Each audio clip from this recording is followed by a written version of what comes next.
Mesdames et messieurs, bonjour et merci de vous joindre à nous pour le compte de ce magazine environnemental Objectif Vert. Merci de votre attention soutenue une fois de plus à ce programme environnemental. Aujourd'hui, nous allons nous appesantir sur la question de la transition écologique. Mais comme vous le savez, le monde est frappé par la maladie de coronavirus. Cela nous impose justement à travailler par téléphone avec la plupart des invités qui vont intervenir au cours de ce numéro pour respecter justement la mesure des confinements telle qu'exigée par les autorités du pays. Sans plus tarder, je vous invite à découvrir les sommaires et c'est en image. Dans ce numéro de votre magazine Vert, vous suivrez l'essentiel à retenir sur la transition écologique et le développement durable. Vous suivrez tour à tour certains acteurs de la société civile environnementale qui vont tour à tour parler des avantages et de l'intérêt de cette transition écologique telle qu'est promulguée par le chef de l'État, Félix Tshisekedi. Enfin, vous suivrez l'actualité qui a marqué le monde environnemental avec Sandrine Fundi. Tout de suite, suivez les développements de tous ces titres.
La transition écologique est un terme qui révèle l'évolution vers un nouveau modèle économique et social, un modèle de développement durable qui modifie les façons de consommer, de travailler, de produire pour répondre aux enjeux environnementaux tels que le changement climatique, la perte de la biodiversité, la multiplicité des risques sanitaires et bien sûr la rareté des ressources naturelles. Lorsqu'on parle de transition écologique, on fait allusion à une période d'adaptation qui permet d'adopter de nouveaux schémas énergétiques qui privilégient les énergies renouvelables, différents du schéma actuel dans lequel nous sommes en train de vivre, qui est basé exclusivement sur les énergies fossiles, c'est-à-dire le pétrole, les charbons ou encore le gaz naturel. Et depuis le samedi 28 mars 2020, le chef de l'État, Félix Tshisekedi, a signé une ordonnance portant création de l'Agence congolaise de transition écologique et développement durable. La CTDD aura donc pour mission de concevoir et de coordonner ou encore d'implanter les politiques nationales relatives à la transition écologique en République démocratique du Congo. Et d'après l'ordonnance portant sa création, cette agence va dépendre directement de la présidence de la République et devra collaborer en toute indépendance avec plusieurs ministères, notamment celui de l'environnement et développement durable, de l'énergie, de l'agriculture, mais aussi celui de l'économie, car elle fait suite à la volonté du pays de transformer les normes justement de production et de consommation pour tendre vers une économie moins carbonisée ou encore une économie verte. La création de cette agence a donc suscité plusieurs réactions.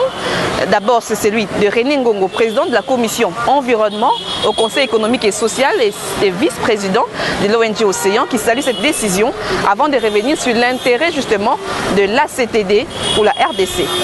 Cette agence, qui va directement dépendre de la présidence de la République, aura pour mission de coordonner et d'implanter les politiques nationales relatives à la transition écologique en RDC. Elle va par la même occasion jouer les rôles d'interface entre la présidence et les différents ministères concernés par cette transition écologique pour parvenir à une économie verte voulue par tous. Et si d'aucuns s'interrogent sur la création de cette agence est opportune, René Ngongo, membre de la société civile et vice-président de l'ONG Océan, salue cette initiative avant de relever sa pertinence. Pour nous, nous saluons cette initiative et le fait de placer directement au sein du cabinet du chef de l'État, ça montre l'intérêt que le chef d'État accorde à ce secteur comme à celui de la corruption. Nous avons salué ces missions, notamment concevoir, coordonner et implanter les politiques nationales relatives à cette transition écologique et au développement durable. Ça, c'est vraiment important. Pourquoi est-ce qu'on parle de la transition écologique, madame? C'est parce que nous voulons sortir d'un état A vers un état B. Et l'état A, c'est ce que nous connaissons actuellement, c'est l'économie grise, cette économie qui est carbonée, à la différence de l'économie que nous voulons avoir décarbonée, l'économie verte.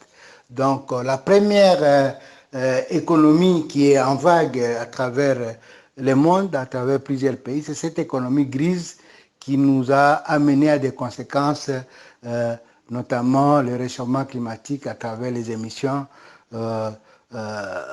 des gaz à effet de serre. Nous voulons aller de cette économie grise vers l'économie verte. Et avant d'y arriver, il y a une transition. C'est comme ça que c'est important que nous puissions accompagner cette initiative pour passer justement de l'économie grise vers l'économie verte. Parce que cela, ça a un effet tout à fait bénéfique pour notre qualité de vie. Il faut tout de même prélever le fait que la création de cette agence intervient à un moment critique où la RDC et le monde entier sont frappés par la pandémie du Covid-19, causant des milliers de décès. À part René Ngongo, bien sûr, il y a plusieurs membres de la société civile qui ont tenu à donner leur lecture des faits par rapport à cette création. Il y a par exemple Eric Kassongo, qui est président de CODED, le Centre congolais pour le développement durable, qui parle ici du fait que cette agence est non seulement une institution publique, mais également une institution spécialisée pour traiter de la question de cette transition. C'est une très bonne initiative que moi j'ai personnellement louée et que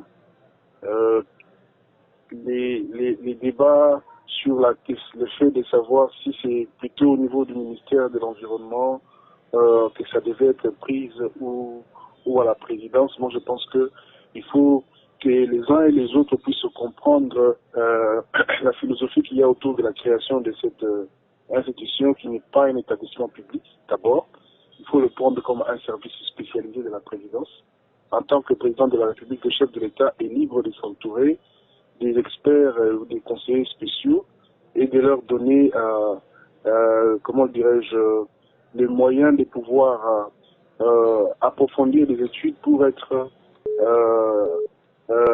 à même de les conseiller utilement sur les grandes orientations qu'ils doivent prendre. Parce que dans chaque secteur, il y a ce qu'on appelle les options fondamentales qu'il faut lever.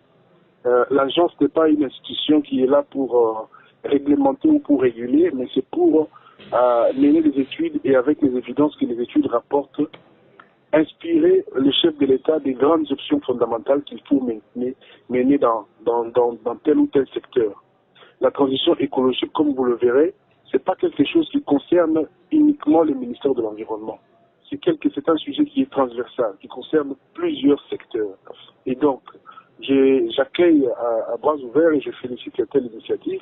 Maintenant, il faut savoir qui est-ce qu'on va mettre à la tête de cette agence-là, quelles sont les stratégies qui sont les leurs, sur quel domaine ils vont accorder priorité, justement pour mieux conseiller le chef de l'État dans son désir de transformer justement les modes de production de la RDC pour les adapter au credo du moment qui est la transition écologique. Parce que l'initiative justement de faire en sorte que les modes de production soient moins enclins à encourager les émissions de gaz à effet de serre est une initiative qui vient des Nations Unies, qui encourage les États justement à modifier, à transformer en profondeur leur mode de production interne et leur mode d'approvisionnement interne de manière à éviter les émissions de gaz à effet de serre. C'est ce qu'on appelle la construction des économies décarbonées, qui n'encouragent pas,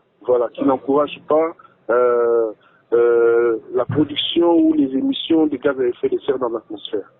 Donc c'est une très bonne initiative qu'il faut encourager, mais il faut prendre ça non pas comme une entreprise publique comme nombreux se sont perdus à les qualifier ainsi, disant même que le chef de l'État n'avait pas le droit de créer cette agence-là. Moi, je suis d'un avis contraire.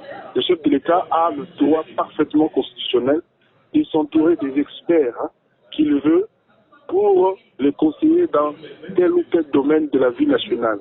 Et le travail que fait ces experts-là sert de soubassement aux orientations et aux options fondamentales que le chef de l'État, en tant que président de la République, peut lever dans un domaine, quitte à ce que les ministères sectoriels respectifs puissent le suivre et avoir cette philosophie-là.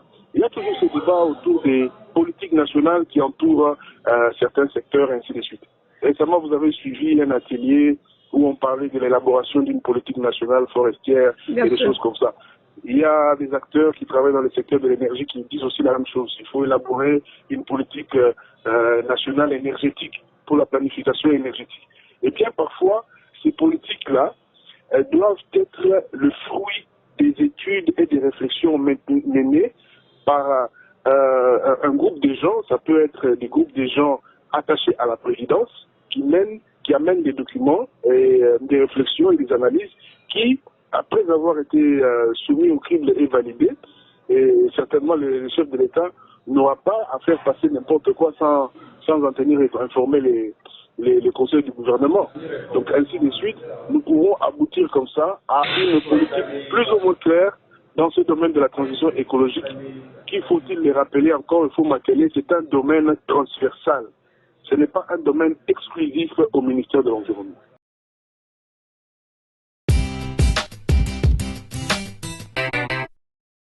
La 26e conférence de parties des Nations Unies sur les changements climatiques qui devrait se tenir à Glasgow en novembre prochain a été reportée en raison du coronavirus, a indiqué un communiqué de la Convention cadre des Nations Unies sur les changements climatiques publié le mercredi 1er avril. Dans un village à l'Équateur, la population a barré la route à Maniema Union, une entreprise d'exploitation forestière chinoise, suite à un conflit qui les opposait. En définitive, Maniema Union a payé $2132 américains à la grande satisfaction de cette communauté. Le virus à l'origine du Covid-19 menace la conservation des grands singes. À cet effet, le programme des Nations Unies pour l'environnement héberge la Convention sur les commerces international des espèces de faune et de flore sauvages menacées d'extinction afin d'éviter la surexploitation. Et pour finir avec l'actu environnement, sachez que le gouvernement chinois a pris des mesures drastiques sur la consommation de la viande sauvage à cause du nouvel coronavirus. Selon eux, l'un des animaux sauvages serait à l'origine de la transmission du Covid-19 à l'homme, et les acteurs de la conservation ont salué les mesures prises par le gouvernement chinois. Mesdames et messieurs, voilà qui vient mettre fin à ce programme environnemental. Je vous remercie pour votre attention soutenue. D'ici là, portez-vous bien, prenez soin de vous. N'oubliez surtout pas le geste ou les mesures barrières face au coronavirus. Lavez-vous régulièrement les mains, ne saluez pas, éternuez sur votre papier mouchoir, ensuite vous allez les jeter pour respecter les mesures prises par les autorités par rapport à la maladie coronavirus, pour limiter justement le nombre de contaminés. Restez chez vous, prenez soin de vous et à très bientôt.